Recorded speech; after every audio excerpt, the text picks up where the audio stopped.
academic rivalry. Well, it just went to a whole new level at UC Berkeley. We're talking about a story that sounds like it's straight out of a movie involving hidden cameras, flying sparks, and some serious sabotage. Imagine this.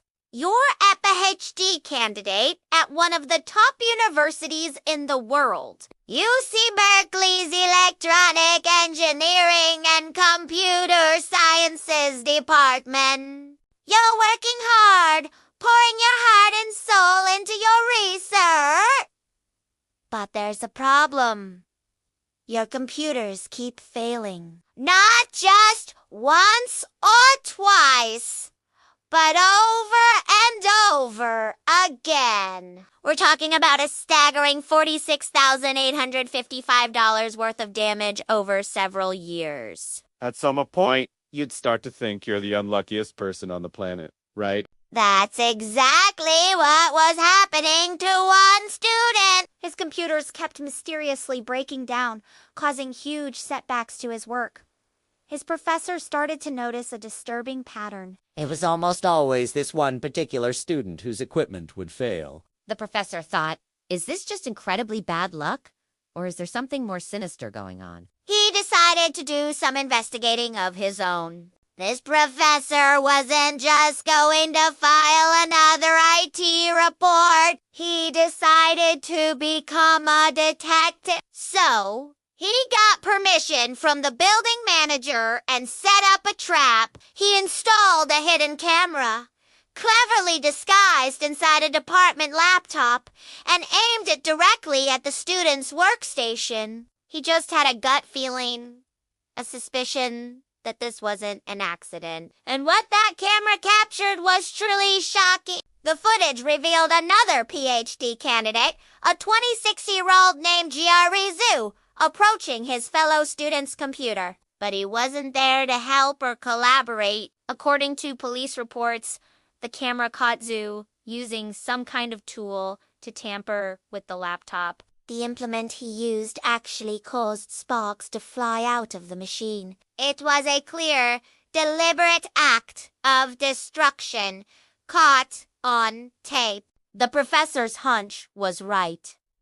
This was no accident. It was sabotage. Following this discovery, Zhu was arrested on November 12th at Quarry Hall, one of the main buildings for the engineering department at UC Berkeley. He has now been charged with 3 felony counts of vandalism. These specific charges are tied to the destruction of 3 different computers that occurred back-to-back on November 9th and 10th. Each of these incidents allegedly caused more than $400 in damage, which is what elevates the crime to a felony in California. But the story might go even deeper than that. The professor who set up the camera and the student whose computers were destroyed believe that Zhu is responsible for all the previous incidents as well. Think about it.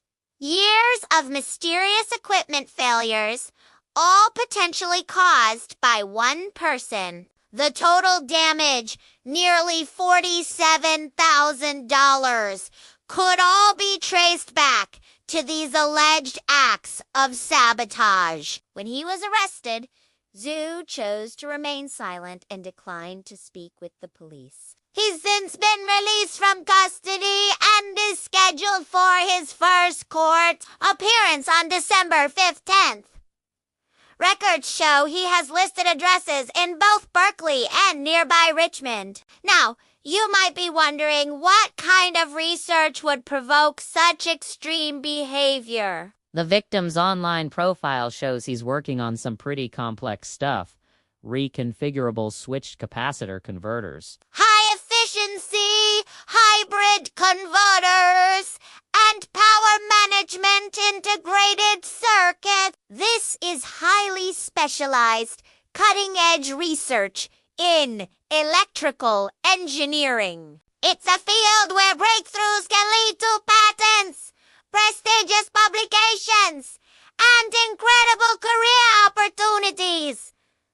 This case really shines a light on the intense pressure and competition that can exist in high-level academia. These PhD programs are incredibly demanding. Students are competing for funding for the attention of top professors and for the chance to make a name for themselves in their field. It's a pressure cooker environment. While most people handle this pressure through hard work and collaboration, it seems that in this case, the competition allegedly turned toxic and destructive.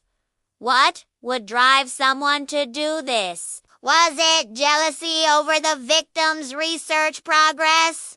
Was it a personal grudge? Or was it a twisted attempt to get ahead by literally short-circuiting the competition? We don't have the answers to those questions yet, as the police haven't released a motive. The court case will hopefully reveal more about what was going through Zoo's mind. It's a really unfortunate situation for everyone involved. The victim has had to deal with years of setbacks and the stress of not knowing why his work was constantly being undermined. His research, which is likely his passion, was repeatedly damaged. You have to feel for him.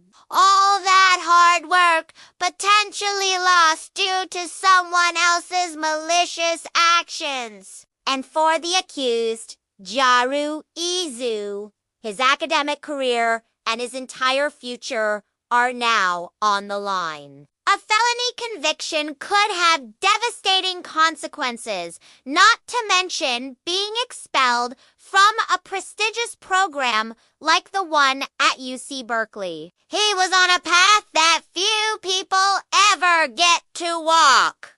And it's all in jeopardy. This is also a testament to the professor who took his students' concerns seriously. He didn't just dismiss it as bad luck or faulty equipment. He trusted his instincts, took action, and uncovered the truth. He went above and beyond to protect his student and his lab. It's a reminder of the important role that mentors play in academia, not just in teaching, but in looking out for their students' well-being. The university community is surely reeling from this. Incidents like this are rare, but they highlight the vulnerability of research and the importance of security and trust within academic departments. A lab should be a place of collaboration, innovation, and shared discovery, not a place where you have to worry about your colleagues